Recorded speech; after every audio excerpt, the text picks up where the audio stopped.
Muy bien, seguimos en el aire del Paso Cambiado después de haber escuchado a José Larralde en uno de los recordatorios que tenemos para él en Fogonera. Y estamos, como habíamos dicho en la primera entrevista de hoy, nos falta una de las integrantes de la entrevista, que es Inés Maya, pero estamos con Juan Pablo Rigio, trabajador del taller Rancagua, perteneciente a la Secretaría de Salud del Subte y secretario de Salud de la CTA de Ciudad Autónoma de Buenos Aires. También es artista, es DJ. Y Federico Cataño, que lo tengo acá a mi izquierda, a la derecha de ustedes de la pantalla, que es trabajador del taller Rancagua y revisor de cuenta. Le damos la bienvenida, gracias por estar y por acudir al llamado del Paso Cambiado. Bueno, estamos con Claudio Gallo también. Bueno, buenos días, gracias por venir. No, gracias. El motivo de esta entrevista es la curiosidad, ¿no? Y nosotros como periodistas o como integrantes de un programa, pero también para transmitirle a la gente es ¿qué pasa con la salud de los trabajadores? En este caso vamos a hablar de los trabajadores del subte, pero también podemos tirar alguna arista en general en los trabajadores que dependen de alguna empresa y que tienen el apoyo de un sindicato. ¿Qué pasa con la salud de los trabajadores? ¿Cómo está el tema, particularmente en el subte? Hablamos mucho de asbesto, a veces nosotros anunciamos que la gente se enferma o muere por la culpa del asbesto, pero no debe tener que ver con eso solo, tiene que ver con un montón de cosas, ¿no? ¿Cómo nos ponen en panorama para que la gente entienda lo que está pasando? Bueno, la cuestión, digamos, de cómo se aborda la salud en los últimos años, en los últimos 6 años, ha mejorado muchísimo, ¿no? Sí. El tema de la atención y cómo, de qué manera. Sí. Incluso no solamente comparándolo con otros años con nuestro propio sindicato, sino que nosotros que participamos me olvidé de comentarte esto, también participamos de la Intersindical de Salud. En donde tenemos 3 centrales, o sea, además de la CTA-T, está la otra CTA y la CGT. Entonces, cuando uno habla con el resto de los sindicatos, también te das cuenta que en cuestiones de salud, el sindicato, la GTSIP, también ha generado vanguardia en ese sentido. En gran medida, que es esto lo que nos trae un poco la entrevista, es por el conflicto con el amianto, con el asbesto. Esto ha generado tal impacto y nos obligó a ser minuciosos con respecto al tema de la salud de los trabajadores, de los compañeros y las compañeras. Y eso te genera un montón de estructuras también, como decías vos, en el resto de otras dolencias que pueden llegar a tener los trabajadores, ¿no? Sea accidentes o enfermedades, o sea, cayó como una estructura a través del tema del asbesto, que es muy delicado. También esa superestructura también se ha derivado para atender otros asuntos que tienen que ver con la salud. Claro, bien. Y hay una estadística de cuánto hace que trabajan este tema de salud en el sindicato, digamos, si es histórico o si hay una determinación de, bueno, está pasando esto con los trabajadores, vamos a ocuparnos de este tema. Con respecto al amianto, esto comenzó en el 2018. Sí. El 16 de febrero del 2018 nos anoticiamos de que hay un compañero en Madrid que tiene cáncer por exposición a asbesto. Y el tema es que el contacto que tenía con el asbesto está relacionado con un tren. Ese tren es el CAF 5000. Sí. Y el CAF 5000 es un tren con el que trabajábamos nosotros en el taller Rancagua. Eso, el 16 de febrero, nos enciende todas las alarmas. Ahí empieza todo este tema, digamos, ¿no? Sí. Con respecto al... En el 2018. En el 2018, sí. Concretamente en relación al asbesto, ¿no? Sí. Pero ya estaba la Secretaría de Salud, claro. Ya estaba con funcionamiento desde que tenía... a la raíz de la investigación por asbesto, lo que se toma es un trabajo mucho más activo en cuanto a la investigación en relación a la salud laboral en relación al asbesto, pero fue como un poquito lo que te contaba él, fue la base que nos inspiró también a seguir recorriendo otros aspectos, sí, que normalmente quedan de manera equivocada en una segunda, digamos, en un segundo escalón, claro, un segundo plano en relación a las cuestiones del trabajo, ¿no? Lo prioritario a veces pasa por el salario, pero en realidad debería ser al revés, ¿no? Yo siempre digo que uno va a trabajar para ganarse la vida y no para perderla. No, por claro, ende, claro. La salud es importante y no puede ir al salario en detrimento de la salud. Y ahí a raíz de eso se empezó un trabajo tal vez más sistemático que lo que estaba antes, ¿sí? En relación, no porque no existiera antes, sino porque no se hizo de la manera que se empezó a hacer y a registrar en relación al asbesto.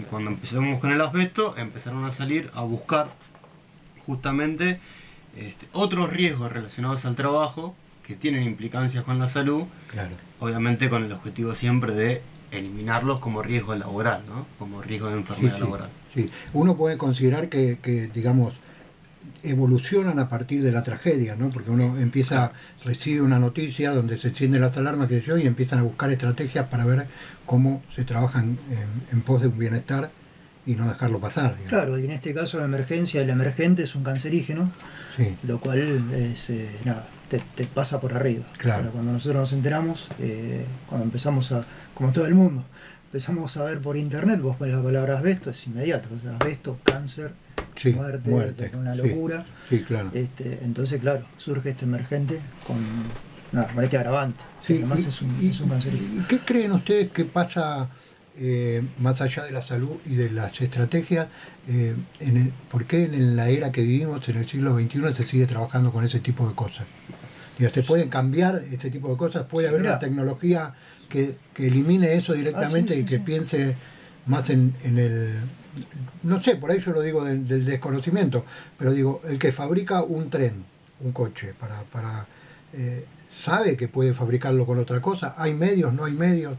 Digo, pensando en la salud de la gente, ¿o no se piensa eso? Lo paradójico de esto, en cuestión del asbesto, ¿no? El asbesto se empieza a estudiar los efectos adversos para la salud en el 30. En el año 30. Claro, esto ya es demasiado, o sea, el asbesto lo que tiene es que es demasiado ya la bibliografía que tiene, ¿sí? Tanto médica como técnica, en función del decremento de la salud. Por eso Argentina lo tiene prohibido hace más de casi 24 años. Por ende, y es la línea de un montón de países, sobre todo los europeos y algunos americanos, pero incluso hay algunos previos que lo tienen prohibido ya del 60, del 68, los primeros que lo empiezan a prohibir. Claro, y ahí arranca toda la migración tecnológica, buscando un sustituto para las características del amianto, que lo hay varios, ¿no? Y ¿qué es lo que se hace? Ahora, el problema es esto que decías vos. ¿Por qué no pasa? O mejor dicho, ¿por qué no es? Es el gran problema que se tiene en esto y en un montón de otros aspectos. Se pone la ganancia y el capital por sobre otro daño. Y aparte hay que entender algo, que no solamente es una cuestión de un riesgo laboral, porque el producto, cuando sale con un cancerígeno, el usuario, en este caso es el usuario del subte, pero de cualquier otra cosa, también está expuesto a ese cancerígeno, ¿no? Claro. Es con la misma discusión que hoy hay en relación a los humos de diésel, de los derivados del petróleo, algunos plásticos, toda esta discusión amplia que hay. Bueno, siempre se prioriza lamentablemente la ganancia por sobre la salud, sea del propio o del trabajador que lo fabrica, ¿no? Claro, claro. Gallo, usted está abierto a preguntar lo que quiera. Sí, yo los estaba escuchando y a mí me hace ruido un tema. Estamos hablando del subte, del amianto en el subte. Ahora, el amianto no solamente está en el subte. Digamos, en todo el territorio nacional, los techos de las escuelas, las paredes de las instituciones, es decir, el amianto ha sido utilizado como un mineral que no se quema, que te protege del frío, que te protege del calor, que te aísla del sonido. Ha sido la estrella de los minerales durante décadas. Está a lo largo y ancho de todo el territorio nacional. ¿Ustedes tienen algún tipo de evaluación sobre eso? Porque me da la impresión, no quiero desviar el tema, después vamos a entrar un poquito más, por lo menos de mi parte, el tema del subte, pero me parece que el amianto está llenando de cáncer y de enfermedades similares a todo lo largo y ancho del país, ¿no? ¿Cómo lo ven el tema? ¿Ustedes han estudiado algo de eso? Es así. Bueno, nosotros, que viene al tema, ¿no? El año pasado presentamos una ley en el Congreso que no tuvo ningún tipo de trámite, pero bueno, la presentamos, que iba apuntado a esto, ¿no? El gran bache que dejó la regulación del asbesto en Argentina fue que llegó hasta la prohibición, pero no pasó de la prohibición. Y todo esto que decimos, todo lo que quedó instalado de cuando se usaba, no está en contemplado el retiro, y el retiro de la manera que Claro. lo tenés que hacer. No, en realidad, si vos lo tirás como amianto, vos tenés todo un protocolo para seguir para reducir o llevar a cero el impacto ambiental, digamos, ¿no? Pero mayoritariamente nadie lo sabe, y el que lo sabe por Claro. una cuestión de costo lo hace de otra manera. Claro. Argentina después de la prohibición se quedó con esto de, bueno, con esto ya terminamos. Estamos hablando del 2003. Claro, la prohibición del asbesto arranca en el 2000, en el 2001, con prohibición efectiva en el 2003. Claro. O sea, le daban a las empresas un parámetro de 2 años más o menos para la migración tecnológica, que esto que veníamos hablando antes. Bueno, eso en muchos casos no pasó. El Sí. subte fue uno, ¿no? 20 años después descubrimos que trabajamos con amianto como con cualquier otra cosa. Y es el gran agujero que tiene Argentina en cuanto a la eliminación del asbesto instalado. El más avanzado en cuestión de eliminación del asbesto instalado es Europa en cuanto a reglamentación, y algo Estados Unidos, que no lo tiene en cuanto a eliminación, pero sí en un control estricto de dónde lo tiene y en qué estado está. El asbesto, depende de la característica, podría no ser dañino en tanto y en cuanto no se libera al aire. O sea, si uno lo Si uno controla el exactamente. Si está en perfecto estado el material, podría de alguna manera convivir con el material sin que tenga un grado mayor y sin que nadie lo moleste, ¿no? Claro. La información que nosotros tenemos, al menos parcialmente, es que este drama empieza en el subte específicamente cuando vienen los trenes de España en el 2011. Ujú. Y ahí tiene mucho que ver, si no todo que ver, el gobierno de la ciudad de Buenos Aires. ¿Ustedes en ese momento se dieron cuenta que había asbesto ahí? ¿Tardaron 7 años más? ¿Cómo pasó? Sí, a ver. ¿Vos en qué año habías entrado a laburar? En el 2000. Yo entré en el año 94. En el año 96 desembarcan los Mitsubishi, los trenes japoneses. Entonces, para plantear una dicotomía, ¿no? Nosotros entramos en un registro de vigilancia médica, ¿no? Una vigilancia médica en el año 2019. Yo estoy trabajando con asbesto desde el año 94. En el año 92 ya existían regulaciones sobre esto. Es decir, no estaba la prohibición todavía, pero existían regulaciones. Si ya había un control. Y nada, vos tenías que usar una cantidad determinada de elementos de protección personal que te evitaría que no estaba la prohibición. La prohibición entre el 2001 y el 2003, en Argentina, dice, bueno, sale el 2001 y le dan hasta el 2003 a las empresas para que se reconviertan. Ahora, a pesar de eso, insisto, nosotros ingresamos en la vigilancia médica en el 2019. Esto también te suma a una de las primeras preguntas que hiciste, ¿no? El tema de cómo qué impacto tiene esto, entendiendo que cuando nos enteramos, en mi caso, tenía 25 años de exposición. Claro. Entonces, una piña. Sí, ya venía jugando en Claro, o sea, esto es lo que le pasa a la gran mayoría de compañeros que tienen la antigüedad que tiene uno, ¿no? Sí. Si nos alejamos un poquito de la técnica y de los materiales, ¿empiezan a tener miedo? ¿Uno empieza a trabajar con miedo? Lo primero que te pasa es que entras en pánico porque estás hablando de un cancerígeno. O sea, Sí. Entonces, entendiendo un poco la parte técnica de lo que es el amianto, ¿no? Que es una fibra que puede medir 3 a 5 micrones, ¿no? Entonces, y que es respirable, y que una fibra te puede llegar a afectar, o peor, o te puede llegar a matar, como tenemos compañeros que lamentablemente fallecieron. Sí. Nosotros, al día de hoy, estamos más o menos en 200 toneladas, se habrán sacado de material con asbesto, 200 toneladas de material con asbesto, todavía no se terminó el proceso de desabestización, y además hay todavía instalaciones que todavía la contienen, o trenes que todavía lo contienen. Una fibra te puede llegar a enfermar. Entonces, todo esto, el primer impacto no es miedo, es pánico. Es pánico. Pánico. Sí. Así, es la verdad. Y es lo que nos sucedió a nosotros. Nosotros también somos los compañeros del taller Rancagua cuando nos enteramos, ¿no? Fue una situación horrible, horrible. Y que además es un miedo que no se internaliza tampoco de un día para el otro. Es decir, que es un miedo que es como que se acumula, y nada, como la condición humana, cada uno lo elabora como puede, ¿no? Como puede.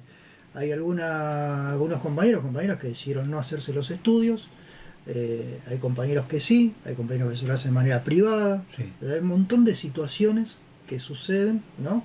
Hay compañeros que se inmovilizaron, hay compañeros afectados que hoy día, por ejemplo, tengo un ex compañero jubilado que me venía mencionando que tenía problemas, que tenía mucho miedo, que estaba muy asustado con este tema, y que hace poco, bueno, termina mal, ¿no? Con episodios psicóticos y un montón de situaciones que, en este caso, no es que es la gran mayoría, ¿no? Pero para darte un ejemplo de lo que puede pasar, hay gente que lo normaliza, no quiere saber nada, y hay gente que le sucede esto. Pero siempre todo está relacionado con el miedo a qué es lo que te puede producir a vos la salud. Después, como todo, insisto, con la condición humana, la conciencia de que vos te vas a morir de tal manera, o que simplemente te vas a morir, eso, nada, es una elaboración muy particular. Claro.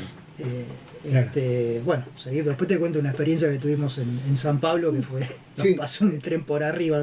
Pero teniendo en cuenta esto que vos estás contando de la condición humana, yo no puedo dejar de trasladarlo a otro ámbito, que es el de no tener el respaldo de un sindicato o una empresa. Porque aquellos trabajadores particulares que trabajan con lo nocivo que produce cáncer, lo traslado a la refrigeración, ponele. Un tipo que carga aire acondicionado de auto trabaja con un líquido que es cancerígeno.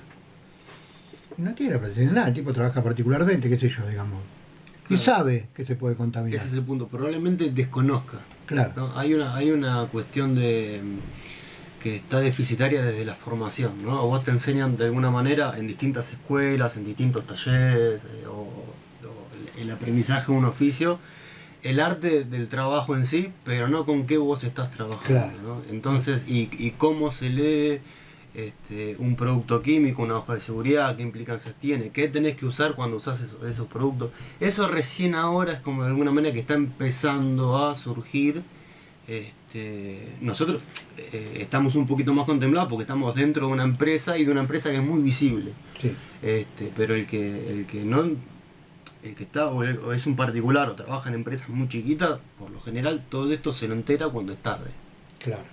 Pregunta, ¿qué son las placas pleurales y cuál es la diferencia con la asbestosis? Claro, primero no somos médicos, ¿sí? Yo te puedo explicar, más o menos, claro, ¿no? a nuestro nivel, con algún abuso de algunas palabras. Las placas pleurales de alguna manera son algo como un callo que se te genera en la pleura, que es una especie de reacción que tiene el cuerpo ante un agente, ¿sí? Eso es como una primera, es como un primer paso o un primer hallazgo, que lo puedes tener, no lo puedes tener, puede tener alguna incapacidad, normalmente no las tiene. La asbestosis ya es otra cosa completamente distinta, que es la fibrosis pulmonar, es como un equivalente, ¿sí? Que es el pulmón, es un tejido flexible, elástico, que justamente trabaja haciendo el intercambio de aire, expandiéndose y achicándose. La asbestosis es la fibrosis del pulmón, donde ese pulmón se empieza a rigidizar, ¿sí?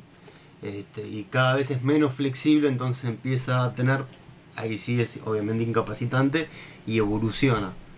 Empezás a perder capacidad respiratoria de oxigenación. ¿Y cuál es el periodo promedio, si es que existe, entre el día 0 y el día en que vos te contagiás? En cuanto a la exposición de asbesto. Sí. Claro, en realidad no existe, digamos, una cuestión que sea la regla para absolutamente todos. El promedio son 20 años, ¿sí? Nosotros tenemos casos de 7 con un mesotelioma, o sea, un cáncer de pleura, que el mesotelioma está, esto que yo te contaba, hay mucha bibliografía que lo vinculan, el 98% es producto de exposición al asbesto. Y las placas pleurales, si vos no tenés tampoco antecedentes de problemas pulmonares, es por exposición al asbesto, si no puedes descartar con otra cosa. Después hay que ver de dónde tuviste la exposición, claro, ¿no? Y volviendo a la pregunta, el promedio por lo general son 20 años. Pero puede ir el abanico desde 7 hasta muchísimo tiempo después también, ¿no? 30 o 40 años. ¿Cuál es el promedio de personas que viajan en el subte diariamente? Eso es muy variante, ¿no? Ahora estamos en... Había bajado. sí, mira, hace poquito estábamos laburando en ese número, me mataste, y no te quiero decir una burrada, ¿sí? Pero... ¿Sabes por qué te yo pregunto? Te pregunto porque... Claro. La pregunta es que el dato que yo tengo, no sé si será actualizado o no, es que murieron 3 compañeros de cáncer, hay 80 y pico que están enfermos y hay más o menos 2000 que están bajo supervisión médica. No sé si será actual o no, pero... Tenemos, en total son 100, ¿sí? Afectados, hay algún numerito fino para corregir, pero son 100, ¿sí? Y somos 2.700 bajo vigilancia médica. ¿Sobre una población laboral de cuántos? Y uno asume, sí, que expuestos deberán ser 3.800 al menos. Sí. Y Que claro, asumimos nosotros que están expuestos. si yo extrapolo esto a la población que viaja en subte todos los días, tengo que estar pensando que de acá a 20 años va a haber centenares de miles de enfermos de cáncer. A ver, es probable, ¿sí? No es tan directo porque también influye lo que se llama dosis, que es el tiempo que vos tenés El tiempo que vos de tenés. exposición. Claro. Y no es lo mismo viajar en el subte Que trabajar 6 horas adentro del subte. Claro, y aparte trabajar con el material. Todos son distintos grados de exposición que Claro, vos tenés. claro. Este, Si trabajamos en pero material, también hay es una otro cuestión de lotería. Te toca como te toca, es esto que yo Claro, decía. Tuvimos claro. compañeros de 7 años de exposición que no trabajaban con piezas, que desarrollaron encima un mesotelioma, que es específicamente por asbesto. Claro. Ahora, ustedes, más allá del hecho en sí, desde el punto de vista, si querés, moral y desde el punto de vista legal, ¿cómo caracterizan esta exposición al asbesto permanente? ¿Es un descuido de la empresa? ¿Es me importa 3 carajos? ¿Es un crimen? ¿Qué es? Yo creo que es todo junto. Sí, bueno, nosotros siempre hablamos de que esto es una cuestión de salud pública, más de una cuestión de salud laboral, ¿no? Un poco esto que vos nombrabas antes, sobre cómo está Argentina en cuanto a todo lo instalado que tiene el asbesto, y el subte es uno. En el subte vos te juntás que hay una cuestión técnica de que es un tema que, si bien es muy viejo, no se entiende del todo cómo trabajarlo, y a su vez tenés el componente de esta cuestión de la dualidad, que tenés una empresa que lo explota y otra empresa que es la estatal, que es la dueña. Entonces también está toda esa mezcolanza. Nosotros consideramos que es un tema de salud pública, que es un tema que debe ser tratado con urgencia. Hay cosas que no lo son, como el reemplazo de los trenes para la línea B, que cuando nosotros detectamos que la pintura que tiene el tren, que el tren está todo pintado por dentro por una pintura bituminosa que tiene asbesto en su composición. Un tren del año 55 más o menos, más o menos. Depende qué coche agarrás. Cuando detectamos eso, hace ya 5 años prácticamente, eso hace que el tren, sí o sí, la única forma de sacar el asbesto sea reemplazándolo. Vamos de vuelta, sacando que el tren es del año 50. Entonces, si vos entendés eso y sabés cuál es el tratamiento fino que tenés que hacer con el asbesto, en ese momento, hace 5 años atrás, hubieras abierto los canales para cambiar una flota completa y hacer una licitación para esos trenes. Hoy todavía estamos esperando que la licitación, si bien el actual jefe de gobierno dijo que los iba a cambiar, pero todavía firmado en cuanto a una licitación no hay nada. Claro. Hay una promesa, pero no exactamente. hay una promesa, pero nada más. ¿Y hay algún tipo de comité de los trabajadores del subte o algo parecido que pueda intervenir en este proceso licitatorio? Porque yo no quiero suponer que el día de mañana Jorge Macri dice, bueno, se aprobó la licitación, acá tienen los trenes tienen más asbesto que antes. ¿Quién controla eso? Bueno, eso es otro gran agujero. Mirá, uno sobreentiende que eso no puede volver a pasar.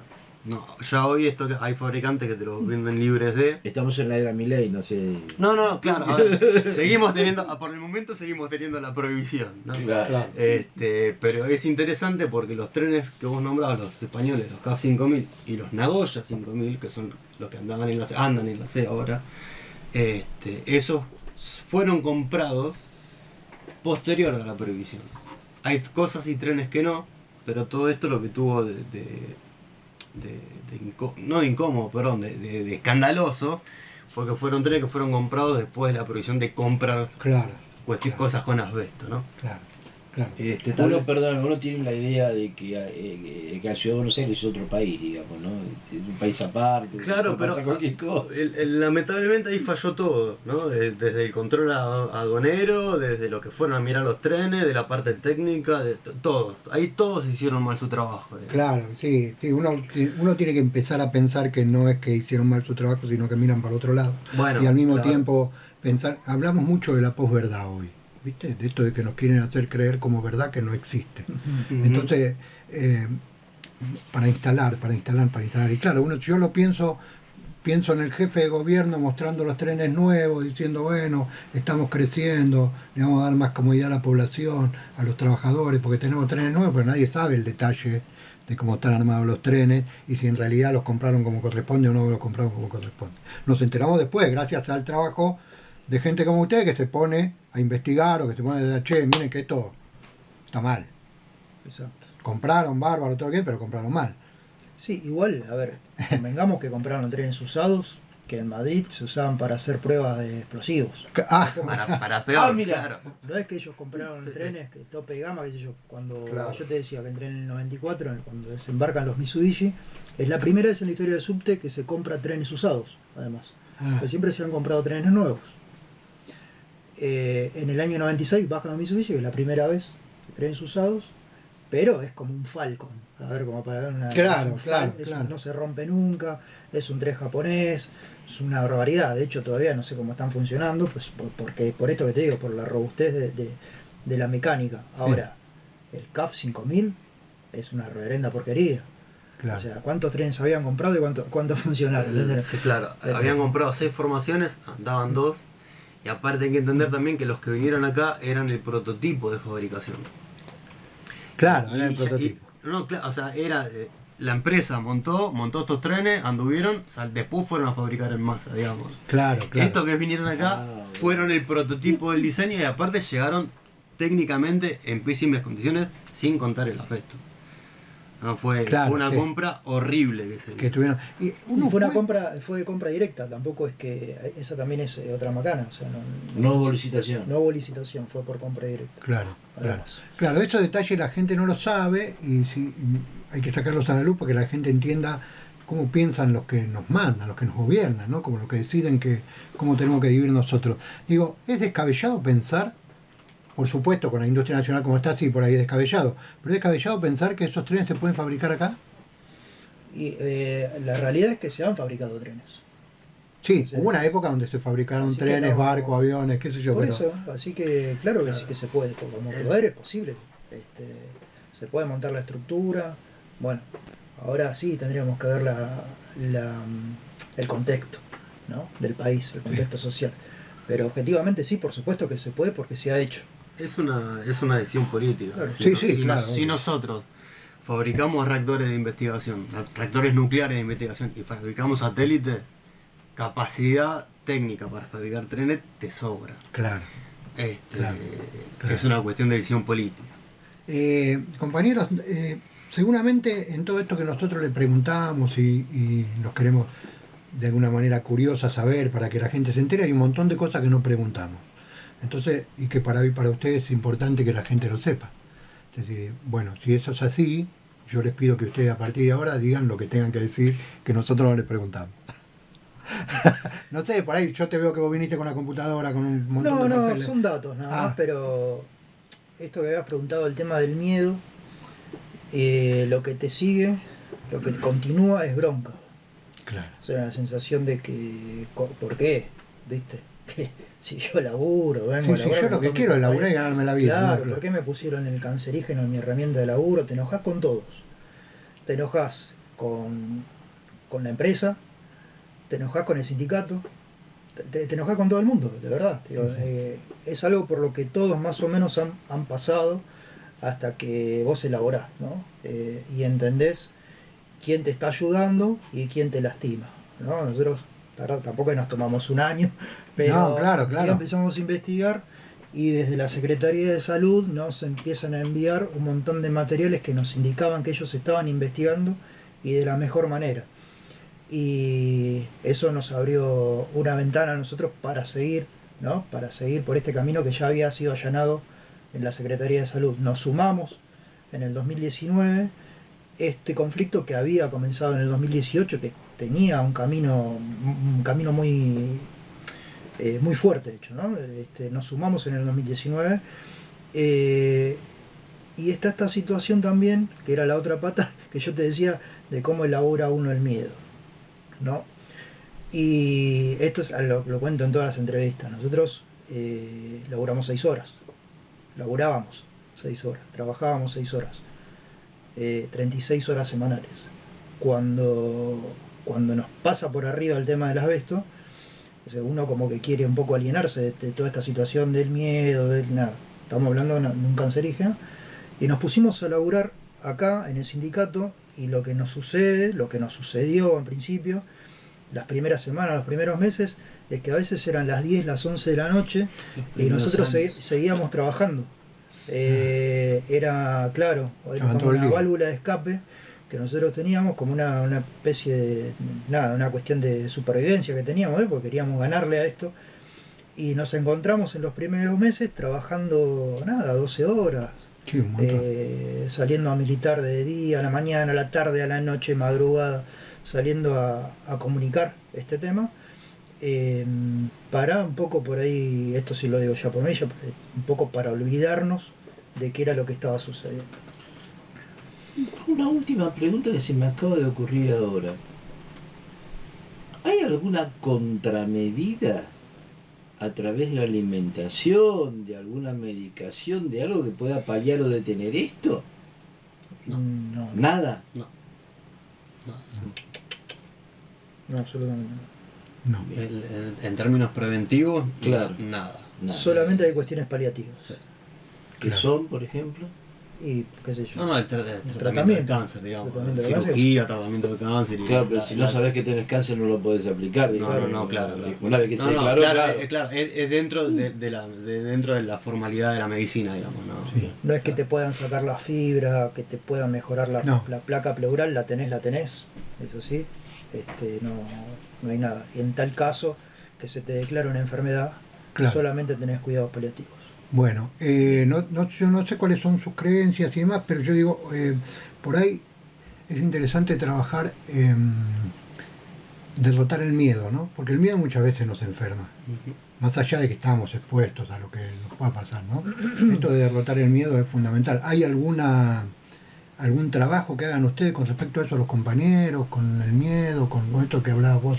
Decir, bueno, primero te agarra el miedo, después bronca, querés matar a todo el mundo. Digo, ¿hay algún trabajo en ese sentido? Y trabajo en equipo. O sea, básicamente uno no puede abarcar todas las situaciones, porque te decía, no somos médicos. Sí, Podemos hacer lo que sabemos hacer. Nosotros en Sí. realidad, yo soy mecánico ferroviario. claro. Es lo que sabemos hacer, y entendemos minuciosamente la mecánica y podemos detectar dónde están los materiales, ¿no? Claro. Cuando salimos a hablar de este tema, nada, se empieza a formar también al mismo tiempo un equipo de trabajo, en donde tenemos técnicos, un ingeniero, y tenemos 2 compañeras, que son Beatriz Leonardi, que creo que la habían entrevistado, Sí, y Cecilia Domingo. Cecilia Domingo también es médica, pero son psicólogas sociales. Entonces nos pareció muy importante Sumarlas, a nivel, sí. claro, a nivel contentivo, porque nosotros íbamos a comunicar una cosa que no estábamos preparados para cuando vuelva el boomerang, y nosotros no teníamos por qué asumir la bronca tampoco, claro. pero sabíamos que cuando íbamos a comunicar, por nuestra propia experiencia sabíamos que eso iba a suceder. Entonces, nada, en este equipo que tenemos, ¿no?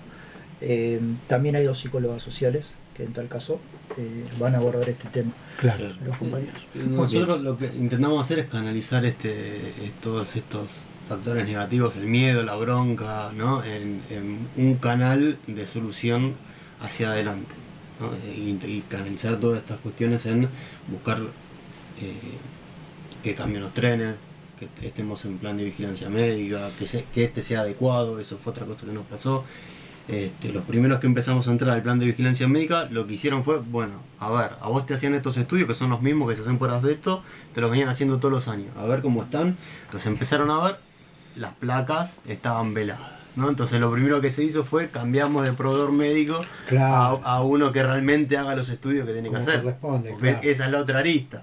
Estás expuesto, te declaro como expuesto, pero el médico que te mira nunca te encuentra nada, ¿no? Ah, Vieja historia en el claro, movimiento obrero, ¿no? exactamente. bueno, Son Nunca las te tres pasa patas. nada. muchas gracias, compañeros. Los quiero Vale. despedir diciéndoles que la semana pasada entrevistamos a una sindicalista uruguaya por el tema del plebiscito en las jubilaciones que estaban peleando para que pasen a ser del Estado y no privadas como son. Perdieron el plebiscito, no lo lograron, pero me quedó como interesante la conversación que tuve después con ella, que me dijo, bueno, lo acumulado, todo lo que militamos, todo lo que hicimos y toda la conciencia que plantamos en la gente que no sabía de jubilaciones y ahora lo sabe, es importante. Entonces me parece un detalle importante, ustedes lo deben saber, pero yo se lo traslado, digamos, todo lo que hacen y todo lo que hacen y toda la conciencia que siembran es importante, aunque a veces no se logren las cosas que estamos peleando, ¿no? A veces perdemos contra la patronal, perdemos contra las empresas, perdemos contra el Estado, pero seguimos sembrando conciencia y en algún momento no vamos a perder más. Así que muchas gracias. Gracias ¿no? a ustedes. Gracias a ustedes por estar. Les cuento a los oyentes, a las oyentes, que estuvimos con Juan Pablo Rigio, trabajador del taller Rancagua, perteneciente a la Secretaría de Salud del Subte y secretario de la Salud de CTA Cava, y también estuvimos con Federico Cataño, trabajador del taller Rancagua y revisor de cuentas. Muchísimas gracias, hasta la próxima. Vamos con el tema número 2.